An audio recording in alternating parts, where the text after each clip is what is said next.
Congress party की सरकार को 2 साल पूरे हुए हैं। कर्नाटक राज्यದಲ್ಲಿ ಕಾಂಗ್ರೆಸ್ ಸರ್ಕಾರ 2 ವರ್ಷದ ಅವಧಿನ ಈಗ ಪೂರ ಮಾಡಿದೆ। और हमने चुनाव के समय आपसे वायदे किए थे। ನಾವು ಕೂಡ ಚುನಾವಣೆಯ ಸಂದರ್ಭದಲ್ಲಿ ತಮ್ಮೆಲ್ಲರಿಗೂ ಕೂಡ ಹಲವಾರು ಆಶ್ವಾಸನೆಗಳನ್ನ ಕೊಟ್ಟಿದ್ದೆವು। 5 गारंटी देने के वायदे किए थे। 4 ಗ್ಯಾರಂಟಿಗಳು ಕೊಡುವಂತ ನಿಮಗೆ ಆಶ್ವಾಸನೆ ನಾವು ಕೊಟ್ಟಿದ್ವು। बीजेपी के लोगों ने कहा कि कांग्रेस पार्टी ये काम पूरा नहीं करेगी। ಬಿಜೆಪಿ ಪಾರ್ಟಿ ಅವರು ಹೇಳಿದ್ರು ಕಾಂಗ್ರೆಸ್ ಪಕ್ಷ ಕೊಟ್ಟಂತ 5 ಆಶ್ವಾಸನೆಗಳನ್ನ ಯಾವುದೇ ಕಾರಣಕ್ಕೂ ಅವ್ರ ಕೈಲಿ ಈಡೇರಿಸಕ್ಕೆ ಸಾಧ್ಯ ಇಲ್ಲ ಅಂದ್ರು। प्रधानमंत्री ने कहा कि ये काम नहीं किया जाएगा। ಪ್ರಧಾನಮಂತ್ರಿ ನರೇಂದ್ರ ಮೋದಿ ಜಿ ಅವರು ಹೇಳಿದ್ರು ಈ ಒಂದು ಕಾರ್ಯಕ್ರಮನ ಕಾಂಗ್ರೆಸ್ ಪಕ್ಷ ಅನುಷ್ಠಾನಕ್ಕೆ ತರಕ್ಕೆ ಸಾಧ್ಯವಿಲ್ಲ ಅಂತ ಹೇಳಿ। हमारा पहला वायदा, पहली गारंटी गृह लक्ष्मी 2000 रुपए प्रति महीना 1 करोड़ महिलाओं को।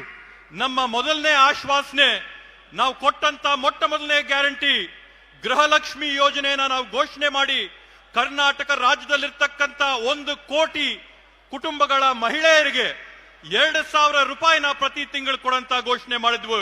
आज मैं खुशी से कह सकता हूं कि करोड़ों महिलाओं के बैंक अकाउंट में कर्नाटका की सरकार ये पैसा डालती है। ಇವತ್ತು ನಾನು ಅತ್ಯಂತ ಸಂತಸದಿಂದ ಹೇಳ್ತಾ ಇದ್ದೀನಿ, ಕರ್ನಾಟಕ ರಾಜ್ಯದ ಕಾಂಗ್ರೆಸ್ ಸರ್ಕಾರ ಕೋಟ್ಯಾಂತರ ಹೆಣ್ಣು ಮಕ್ಕಳ ಖಾತೆಗಳಿಗೆ ನೇರವಾಗಿ 2000 ರೂಪಾಯಿ ಪಾವತಿ ಮಾಡ್ತಾ ಇದೆ ಅಂತ ಹೇಳಿ। दूसरा वायदा गृह ज्योति, करोड़ों परिवारों को 200 यूनिट बिजली के फ्री में। ನಾವು ಕೊಟ್ಟಂತ ಎರಡನೇ ಆಶ್ವಾಸನೆ ಗೃಹ ಜ್ಯೋತಿ ಯೋಜನೆ ಅಡಿಯಲ್ಲಿ ಕೋಟ್ಯಾಂತರ ಕುಟುಂಬಗಳಿಗೆ ಪ್ರತಿ ತಿಂಗಳು 200 ಯೂನಿಟ್ ಉಚಿತವಾಗಿ ವಿದ್ಯುತ್ ಕೊಡ್ತೀವಿ ಅನ್ನಂತ ಆಶ್ವಾಸನೆ। ये भी वायदा हमने पूरा किया। ಈ ಒಂದು ಆಶ್ವಾಸನೆನ ಕೂಡ ನಾವಿವತ್ತು ನಿಮ್ಮ ಮುಂದೆ ಈಡೇರಿಸಿದ್ದೇವೆ। तीसरी गारंटी अन्नभाग्य, 4 करोड़ लोगों को 10 केजी अनाज।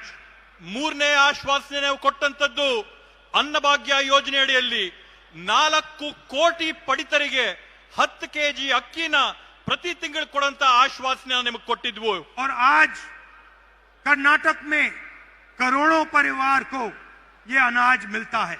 ಇವತ್ತು ಕರ್ನಾಟಕ ರಾಜ್ಯದಲ್ಲಿ ಕೋಟ್ಯಾಂತರ ಕುಟುಂಬಗಳು ಇವತ್ತು ಈ 10 ಕೆಜಿ ಅಕ್ಕಿಯ ಸೌಲಭ್ಯನ ಪಡ್ಕೊಳ್ತಾ ಇರ್ತಕ್ಕಂಥದ್ದನ್ನ ನಾವು ನೋಡಿದ್ದೇವೆ। चौथा वायदा शक्ति योजना, जिसमें हमने गारंटी करके कहा था कि महिलाओं को बस में जाने के लिए पैसा नहीं देना पड़ेगा, महिलाएं फ्री में बस में घूमेंगी। ನಾವು ಕೊಟ್ಟಂತ 4ನೇ ಆಶ್ವಾಸನೆ ಶಕ್ತಿ ಯೋಜನೆ ಇತ್ತು। ಶಕ್ತಿ ಯೋಜನೆ ಅಡಿಯಲ್ಲಿ ಕರ್ನಾಟಕ ರಾಜ್ಯದಲ್ಲಿರ್ತಕ್ಕಂಥ 3.5 ಕೋಟಿ ಹೆಣ್ಮಕ್ಳು ಬಸ್ಗಳಲ್ಲಿ ಉಚಿತವಾಗಿ ಪ್ರಯಾಣ ಮಾಡಂತ ಒಂದು ಸೌಕರ್ಯನ ನಾವು ಎಲ್ಲರಿಗೂ ಒದಗಿಸ್ಕೊಡ್ತೀವಿ ಅಂತ ಹೇಳಿದ್ವಿ। तकरीबन 500 करोड़ बस की ट्रिप्स कर्नाटक सरकार ने मुफ्त में दी हैं। ಇವತ್ತಿನ ಕಾಲಘಟ್ಟಕ್ಕೆ ಕರ್ನಾಟಕ ರಾಜ್ಯದಲ್ಲಿ 500 ಕೋಟಿ ಉಚಿತವಾದಂತ ಪ್ರಯಾಣಗಳನ್ನ ಕರ್ನಾಟಕ ರಾಜ್ಯದಲ್ಲಿರ್ತಕ್ಕಂಥ ಹೆಣ್ಮಕ್ಳು ಪೂರೈಸಿದ್ದಾರೆ ಅಂತ ಹೇಳಿ ಹೆಮ್ಮೆಯಿಂದ ಹೇಳ್ತೇವೆ। और 5वां वायदा युवा निधि स्कीम, जहां हम 3 लाख युवाओं को महीने का 3000 रुपए देते हैं। 5ನೇ ಯೋಜನೆ ನಾವು ಹೇಳಿದ್ದಂತದ್ದು ಯುವ ನಿಧಿ ಯೋಜನೆಯಲ್ಲಿ ಕರ್ನಾಟಕ ರಾಜ್ಯದಲ್ಲಿರ್ತಕ್ಕಂಥ 3 ಕೋಟಿ ಯುವಕರಿಗೆ ನಾವು ಪ್ರತಿ ತಿಂಗಳು 3000 ರೂಪಾಯಿಗಳನ್ನ ಅವ್ರ ಖಾತೆಗೆ ಪಾವತಿ ಮಾಡುವಂತದ್ದು। हमने आपसे कहा था कि हम कर्नाटक के गरीब लोगों के बैंक अकाउंट में पैसा डालेंगे। ನಾವು ನಿಮಗೊಂದು ಆಶ್ವಾಸನೆನ ಕೊಟ್ಟಿದ್ವಿ, ನಾವು ಕರ್ನಾಟಕ ರಾಜ್ಯದಲ್ಲಿರ್ತಕ್ಕಂಥ ಬಡ ಕುಟುಂಬಗಳ ಬ್ಯಾಂಕ್ ಅಕೌಂಟ್ಗಳಿಗೆ ನೇರವಾಗಿ ಹಣನ ಜಮಾ ಮಾಡ್ತೀವಿ ಅಂತ ಆಶ್ವಾಸನೆ ಕೊಟ್ಟಿದ್ವಿ। और आज हजारों करोड़ रुपए डायरेक्ट आपके बैंक अकाउंट में जाता है। ಇವತ್ತು ಕರ್ನಾಟಕ ರಾಜ್ಯದಲ್ಲಿ 16,000 ಕೋಟಿ ರೂಪಾಯಿಗಳ ಅನುದಾನ ಹಣ ನೇರವಾಗಿ ಪಡಿತರ ಅಕೌಂಟ್ಗಳಿಗೆ ಜಮಾ ಆಗ್ತಾ ಇದೆ। ये पैसा आप अपने बच्चों की शिक्षा में, अपने स्वास्थ्य में डाल रहे हो। ಈ ಒಂದು ನಾವು ಕೊಡ್ತಾ ಇರತಕ್ಕಂತ ಹಣನ ತಾವು ತಮ್ಮ ಮಕ್ಕಳ ವಿದ್ಯಾಭ್ಯಾಸಕ್ಕೋಸ್ಕರ, ತಮ್ಮ ಕುಟುಂಬಗಳ ಆರೋಗ್ಯಕ್ಕೋಸ್ಕರ ಈ ಎಲ್ಲ ಅನುದಾನಗಳನ್ನ ಹಣನ ಬಳಸ್ತಾ ಇರತಕ್ಕಂಥದ್ದು ನಾವು ನೋಡಿದ್ದೇವೆ। और यही हम चाहते थे कि जो आपका धन है वो वापस आपके जेब में जाए। ಇದೇ ನಮ್ಮ ಮೂಲ ಉದ್ದೇಶ ಇತ್ತು. ತಮ್ಮ ತೆರಿಗೆಯ ಹಣ ಏನ್ ಸರ್ಕಾರಕ್ಕೆ ಬರುತ್ತೆ ಆ ತೆರಿಗೆಯ ಹಣ ಮತ್ತೊಮ್ಮೆ ನೇರವಾಗಿ ನಿಮ್ಗೆ ಹೋಗ್ಬೇಕು ಅನ್ನೋ ಉದ್ದೇಶ ನಮ್ದಾಗಿತ್ತು. बीजेपी चाहती है कि चुने हुए लोगों को हिंदुस्तान का पूरा धन मिले। ಬಿಜೆಪಿಯ ಉದ್ದೇಶ ಇರ್ತಕ್ಕಂಥದ್ದು ಈ ದೇಶದಲ್ಲಿ ಆಯ್ಕೆ ಮಾಡಿದಂತ ಕೆಲವೊಂದು ಕುಟುಂಬಗಳಿಗೆ ಮಾತ್ರ ಈ ದೇಶದ ಎಲ್ಲ ಸಂಪನ್ಮೂಲ ಆಸ್ತಿ ಸ್ವತ್ತು ಹೋಗ್ಬೇಕು ಅಂತೇಳಿ. और हम चाहते हैं कि कर्नाटक की जनता के जेब में, गरीब जनता के जेब में, पिछड़ों, दलितों, आदिवासियों, इनके जेब में सीधा पैसा जाए। ನಮ್ಮ ಉದ್ದೇಶ ಇರ್ತಕ್ಕಂಥದ್ದು ಹಣ ಯಾರ ಹತ್ರ ಹೋಗ್ಬೇಕು ಅಂತಂದ್ರೆ ಈ ರಾಜ್ಯದ ಅತ್ಯಂತ ಬಡ ಕುಟುಂಬಗಳ ಖಾತೆಗಳಿಗೆ ಹಣ ಹೋಗ್ಬೇಕಾಗಿದೆ. ಈ ರಾಜ್ಯದಲ್ಲಿರ್ತಕ್ಕಂಥ ಪರಿಶಿಷ್ಟ ಜಾತಿ, ಪರಿಶಿಷ್ಟ ಪಂಗಡ, ಬುಡಕಟ್ಟು, ಹಿಂದುಳಿದ ವರ್ಗದ ಕುಟುಂಬಗಳಿಗೆ ಈ ಹಣ ಹೋಗ್ಬೇಕು ಅನ್ನೋ ಉದ್ದೇಶ ನಮ್ಮ ಕಾಂಗ್ರೆಸ್ ಸರ್ಕಾರದ್ದು. जब हम पैसा आपके जेब में डालते हैं तो ये पैसा मार्केट में जाता है। ನಾವು ಈ ಹಣನ ನಿಮ್ ಖಾತೆಗಳಿಗೆ ಹಾಕದಂತ ಸಂದರ್ಭದಲ್ಲಿ ತಾವು ಈ ಹಣನ ಮತ್ತೊಮ್ಮೆ ಮಾರುಕಟ್ಟೆಗೆ ತಂದು ಖರ್ಚು ಮಾಡ್ತೀರಾ. इससे प्रोडक्शन बढ़ती है, ಇದರಿಂದ ಉತ್ಪಾದನೆ ಹೆಚ್ಚಾಗುತ್ತೆ और गांव-गांव में पैसे का इंजेक्शन होता है। ಹಾಗೇನೆ ಪ್ರತಿಯೊಂದು ಗ್ರಾಮದಲ್ಲಿ ಕೂಡ ಹಣದ ವಹಿವಾಟು ಪ್ರಾರಂಭ ಆಗುತ್ತೆ. इस पैसे को आप अपने गांव में, शहरों में, कस्बों में खर्च करते हो। ಈ ಒಂದು ಹಣನ ನೀವು ನಿಮ್ಮ ಊರುಗಳಲ್ಲಿರ್ತಕ್ಕಂಥ ಕಿರಾಣಿ ಅಂಗಡಿಗಳಲ್ಲಿ, ನಿಮ್ಮ ಊರುಗಳಲ್ಲಿರ್ತಕ್ಕಂಥ ಸಣ್ಣ ಪುಟ್ಟ ಕಾರ್ಯಕ್ರಮಗಳಲ್ಲಿ ತಾವು ಬಳಸ್ತೀರಾ. और इस पैसे से कर्नाटक की अर्थव्यवस्था को फायदा पहुंचा है। ಈ ಒಂದು ಹಣದಿಂದ ಕರ್ನಾಟಕದ ರಾಜ್ಯದ ಆರ್ಥಿಕ ವ್ಯವಸ್ಥೆಗೆ ಸುಧಾರಣೆ ತಂದ ಆಗುತ್ತೆ. बीजेपी के मॉडल में वो 2-3 अरबपतियों को सारा का सारा धन पकड़ा देते हैं। ಬಿಜೆಪಿ ಅವರ ಉದ್ದೇಶ ಇರತಕ್ಕಂಥದ್ದು ಈ ಹಣವನ್ನೆಲ್ಲ ಕೂಡ 2-3 ಕೋಟ್ಯಾಧಿಪತಿಗಳಿಗೆ ಸೇರಿಸಬೇಕು ಅನ್ನೋಂಥದ್ದು ಬಿಜೆಪಿ ಅವರ ಉದ್ದೇಶ. ये अरबपति अपना पैसा गांव में, कस्बों में नहीं खर्च करते हैं। ಈ ಕೋಟ್ಯಾಂತೀಶ್ವರರು ಅವ್ರಿಗೆ ಸಿಕ್ಕಂತ ಹಣನ ನಮ್ಮಲ್ಲಿರ್ತಕ್ಕಂಥ ಗ್ರಾಮಗಳಲ್ಲಿ, ಪಟ್ಟಣಗಳಲ್ಲಿ ಖರ್ಚು ಮಾಡೋದಿಲ್ಲ. ये लंदन में, न्यूयॉर्क में इधर उधर एसेट्स खरीदते हैं। ಈ ಕೋಟ್ಯಾಧಿಪತಿಗಳು ಲಂಡನ್, ನ್ಯೂಯಾರ್ಕ್ ಇಂಥ ವಿದೇಶಗಳಲ್ಲಿರ್ತಕ್ಕಂಥ ನಗರಗಳಲ್ಲಿ ಬೇರೆ ಬೇರೆ ಆಸ್ತಿಗಳನ್ನ ಖರೀದಿ ಮಾಡ್ತಾರೆ. और आपका पैसा चुने हुए लोगों के हाथों में चला जाता है। ಮತ್ತೆ ತಮ್ಮ ಹಣ, ತಮ್ಮ ತೆರಿಗೆಯ ಹಣ ಕೆಲವೊಂದು ಆಯ್ಕೆ ಮಾಡಿದಂತ 3-4 ಜನರ ಖಾತೆಗಳಿಗೆ उनके ಹೊರಟೋಗುತ್ತೆ. मॉडल में रोजगार खत्म होता है, हमारे मॉडल में रोजगार पैदा होता है। ಅವರು ಮಾಡ್ತಕ್ಕಂಥ ವ್ಯವಸ್ಥೆಯಲ್ಲಿ ಉದ್ಯೋಗಗಳು ಮುಗಿಸ್ತಾರೆ. ನಾವು ಮಾಡಂತ ಒಂದು ನಮ್ಮ ಕಾರ್ಯಕ್ರಮದಲ್ಲಿ ನಾವು ಉದ್ಯೋಗಗಳನ್ನ ಸೃಷ್ಟಿ ಮಾಡೋಂಥದ್ದು ಮಾಡ್ತೀವಿ, ಸೃಜನೆ ಮಾಡ್ತೀವಿ. उनके मॉडल में अगर आप बीमार होते हो तो आपको कर्ज में डूबना पड़ता है। ಅವರ ಒಂದು ವ್ಯವಸ್ಥೆಯಲ್ಲಿ ನೀವೇನಾದ್ರೂ ಅನಾರೋಗ್ಯ ಆದ್ರೆ ನೀವು ಸಾಲದ ಒಂದು ಸಿಳುಕಿಗೆ ಸಿಕ್ಕಿ ನಿಮ್ಗೆ ಅತ್ಯಂತ ತೊಂದರೆ ಆಗುತ್ತೆ. हमारे मॉडल में आप बीमार होते हो, आपके जेब में पैसा होता है इलाज कराने के लिए। ನಮ್ಮ ಒಂದು ವ್ಯವಸ್ಥೆಯಲ್ಲಿ ನಿಮ್ಗೇನಾದ್ರೂ ಅನಾರೋಗ್ಯದಿಂದ ಬಳಲ್ತಾ ಇದ್ರೆ ನಿಮ್ ಜೋಬಲ್ಲಿ ನಿಮಗ್ ಖರ್ಚು ಮಾಡ್ಕೊಳ್ಳಕ್ಕೆ ನಾವು ಕಾಸು ಹಾಕ್ತೀವಿ. उनके मॉडल में आप लाखों करोड़ रुपए स्कूल्स और कॉलेजेस और यूनिवर्सिटीज, प्राइवेट स्कूल्स और कॉलेजेस और यूनिवर्सिटी को देते हो। ಅವರ ಒಂದು ವ್ಯವಸ್ಥೆಯಲ್ಲಿ ಖಾಸಗಿ ಆದಂತ ವಿದ್ಯಾಸಂಸ್ಥೆಗಳಿಗೆ, ವಿಶ್ವವಿದ್ಯಾನಿಲಯಗಳಿಗೆ ಲಕ್ಷಾಂತರ ರೂಪಾಯಿಗಳನ್ನ ತಾವು ಕಟ್ಟಿ ನಿಮ್ ಮಕ್ಕಳಿಗೆ ವಿದ್ಯಾಭ್ಯಾಸ ಮಾಡಿಸಬೇಕಾಗುತ್ತೆ. लाखों परिवारों को कर्ज में जाना पड़ता है। ಲಕ್ಷಾಂತರ ಕುಟುಂಬಗಳಿಗೆ ಸಾಲಕ್ಕೆ ಸಿಲುಕ್ತಾರೆ. हमारे मॉडल में हम आपको पैसा देते हैं। ನಮ್ಮ ಒಂದು ವ್ಯವಸ್ಥೆಯಲ್ಲಿ, ನಮ್ಮ ಆರ್ಥಿಕ ವ್ಯವಸ್ಥೆಯಲ್ಲಿ ನಾವು ನಿಮ್ ಜೇಬಿಗೆ ಕಾಸನ್ನ ತುಂಬ್ತೀವಿ. जब हम 5 गारंटीज की बात कर रहे थे, मैंने एक और मुद्दा उठाया था। ನಾವು 5 ಗ್ಯಾರಂಟಿಗಳ ಬಗ್ಗೆ ಚರ್ಚೆ ಮಾಡ್ತಾ ಇರಬೇಕಾದಂತ ಸಂದರ್ಭದಲ್ಲಿ ನಾನು ಮತ್ತೊಂದು ವಿಷಯನ ಪ್ರಸ್ತಾಪ ಮಾಡಿದೆ. मुझे पता लगा था कि कर्नाटक में ऐसे बहुत सारे लोग हैं जिनके पास जमीन है मगर मालिकाना हक नहीं है। ನನಗೊಂದು ಕರ್ನಾಟಕ ರಾಜ್ಯದಲ್ಲಿ ಮನವರಿಕೆ ಆಗಿತ್ತು. ಕರ್ನಾಟಕ ರಾಜ್ಯದಲ್ಲಿ ಲಕ್ಷಾಂತರ ಜನ ಇದ್ದಾರೆ, ಯಾರು ಭೂಮಿಯ ಅನುಭವದಲ್ಲಿದ್ದಾರೆ, ಆದ್ರೆ ಆ ಭೂಮಿಯ ಹಕ್ಕು ಪತ್ರಗಳು, ಆ ಭೂಮಿಯ ಸಾಕ್ಷಿ ಆಧಾರಗಳು ಅವ್ರ ಹತ್ರ ಇಲ್ಲ ಅನ್ನೋಂಥದ್ದು ನನಗೆ ಮನವರಿಕೆ ಆಗಿತ್ತು. दलित, आदिवासी हैमलेट्स को रेवेन्यू विलेज माना ही नहीं जाता था। ದಲಿತರು ಮತ್ತು ಬುಡಕಟ್ಟ ಜನ ಇರ್ತಕ್ಕಂಥ ಪ್ರದೇಶಗಳು, ಗ್ರಾಮಗಳು ಕಂದಾಯ ಗ್ರಾಮ ಅಂತಾನೆ ಘೋಷಣೆ ಆಗಿರಲಿಲ್ಲ. ये लोग गांव में रहते थे मगर इनको कोई हक नहीं मिलते। ಆ ಗ್ರಾಮಗಳಲ್ಲಿದ್ದಂತ ಬುಡಕಟ್ಟು ಪರಿಶಿಷ್ಟ ಜಾತಿಯ ಜನಕ್ಕೆ ಅವರ ಭೂಮಿ ಮಾಲೀಕತ್ವದ ಹಕ್ಕೇ ಇರಲಿಲ್ಲ. इसमें हर जात के लोग थे, हर धर्म के लोग थे। ಈ ಒಂದು ಗ್ರಾಮಗಳಲ್ಲಿ ಪ್ರತಿ ಜಾತಿಯ ಜನ ಇದ್ರು, ಪ್ರತಿ ಧರ್ಮದ ಜನ ಇದ್ರು. इनको मालिकाना हक नहीं था, इनकी प्रॉपर्टी राइट्स नहीं थी, इनको सरकार की कोई फैसिलिटी नहीं मिलती थी. ಇವ್ರಿಗೆ ಭೂಮಿಯ ಮಾಲೀಕತ್ವದ ಹಕ್ಕುಗಳಿರ್ಲಿಲ್ಲ, ಸರ್ಕಾರ ಕೊಡಂತ ಸೌಲಭ್ಯಗಳಿರ್ಲಿಲ್ಲ, ಹಕ್ಕುಪತ್ರಗಳು ಅವ್ರ ಕೈಯಲ್ಲಿರ್ಲಿಲ್ಲ. सालों से ये परिवार जमीन उस जमीन पे रह रहे थे. 16 ವರ್ಷಗಳಿಂದ ಈ ಕುಟುಂಬಗಳು ಆ ಭೂಮಿಯ ಅನುಭವದಲ್ಲಿದ್ರು, ಆದ್ರೆ ಸಾಕ್ಷಿ ಆಧಾರಗಳಿರ್ಲಿಲ್ಲ. मगर उनको अपनी ही जमीन का अधिकार नहीं था. ಆದ್ರೆ ಅವ್ರಿಗೆ ತಮ್ಮದೇ ಆದಂತ ತಮ್ಮ ಸ್ವಂತ ಭೂಮಿಯ ಅಧಿಕಾರದ ವ್ಯವಸ್ಥೆ ಅವ್ರಿಗಿರ್ಲಿಲ್ಲ. और ये मामला मैंने कांग्रेस पार्टी के सीनियर नेताओं से उठाया.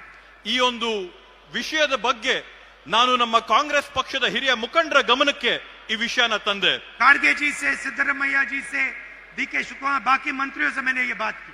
ನಾನು ಈ ವಿಷಯದ ಬಗ್ಗೆ ಮಲ್ಲಿಕಾರ್ಜುನ ಖರ್ಗೆ ಸಾಹೇಬ್ರ ಹತ್ರ, ಸನ್ಮಾನ್ಯ ಸಿದ್ದರಾಮಣ್ಣ ಅವರ ಹತ್ರ, ಡಿ.ಕೆ. ಶಿವಕುಮಾರ್ ಅಣ್ಣವ್ರ ಹತ್ರ ಈ ಒಂದು ವಿಷಯದ ಬಗ್ಗೆ ನಾನು ಅವರ ಗಮನಕ್ಕೆ ತಂದಿದ್ದೆ. और मैंने कहा कि मैं चाहता हूं कि कर्नाटक में जिसके पास भी जमीन हो उसके पास मालिकाना हक जरूर हो.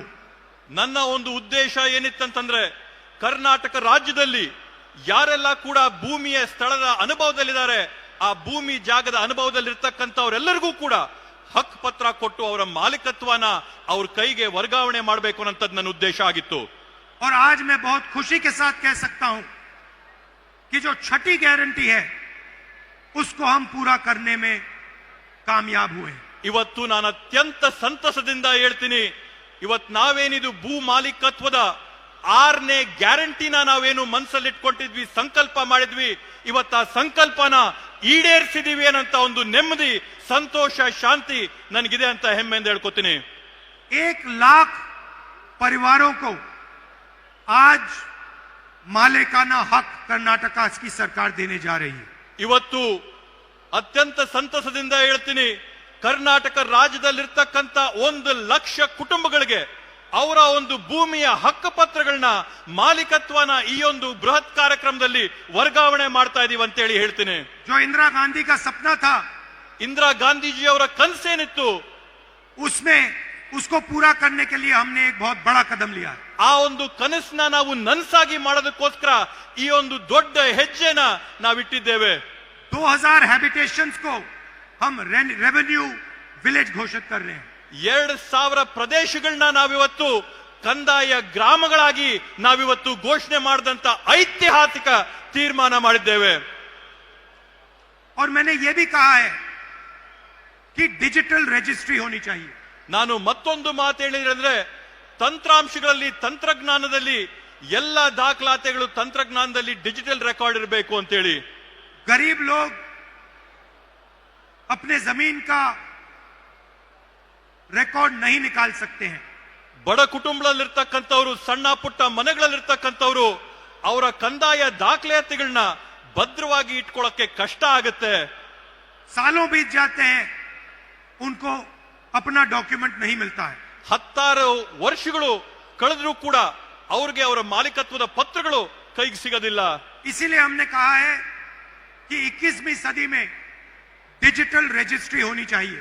ಆದ್ರಿಂದ ನಾವು ಕೊಟ್ಟಂತ ನಿರ್ದೇಶನ ಏನಂತಂದ್ರೆ, 21ನೇ ಶತಮಾನದಲ್ಲಿ ಎಲ್ಲರ ಕಂದಾಯ ಡಾಕ್ಯುಮೆಂಟ್ಗಳು ಡಿಜಿಟಲೀಕರಣ ಆಗಬೇಕು ಅನ್ನೋ ಒಂದು ನಿರ್ದೇಶನ ನಾವು ನೀಡಿದ್ವಿ. आपके हाथ में एक फिजिकल कॉपी होगी, ನಿಮ್ಮ ಕೈಯಲ್ಲಿ ಒಂದು ಫಿಸಿಕಲ್ ಕಾಪಿ ಇದ್ರೂ ಕೂಡ, मगर जब भी आपको जरूरत पड़े आप डिजिटल कॉपी निकाल पाओगे. ಆದ್ರೆ ನಿಮಗೆ ಯಾವತ್ತಾದ್ರೂ ಬೇಕಾದ್ರೂ ಕೂಡ ತಂತ್ರಾಂಶದಲ್ಲಿ ಡಿಜಿಟಲ್ ಕಾಪಿ ತಾವು ಯಾವಾಗ ಬೇಕಾದ್ರೂ ತಗೋಬಹುದು.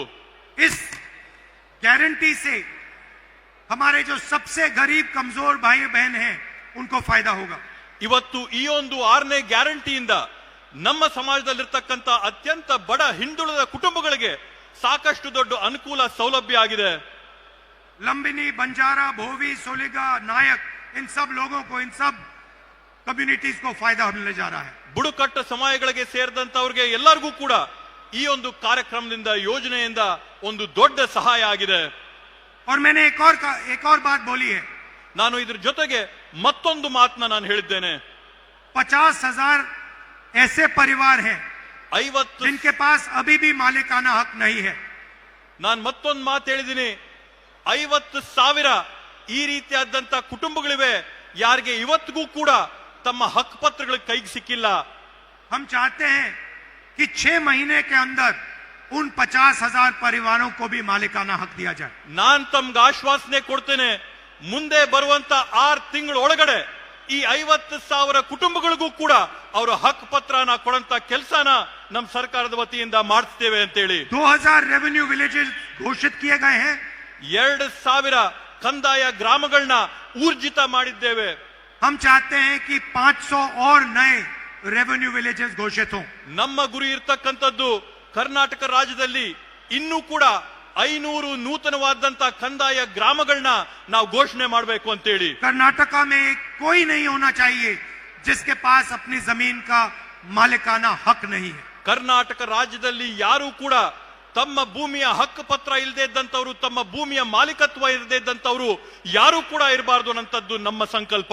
जो कांग्रेस पार्टी के स्टेट डिस्ट्रिक्ट और विलेज गारंटी कमिटीज हैं, ಕರ್ನಾಟಕ ರಾಜ್ಯದಲ್ಲಿರ್ತಕ್ಕಂಥ ಜಿಲ್ಲೆ, ತಾಲೂಕು, ಗ್ರಾಮದ ಗ್ಯಾರಂಟಿ ಸಮಿತಿಗಳೇನಿವೆ, उनसे मैं कहता हूं कि आप हर परिवार को उनकी डीड जाके दो.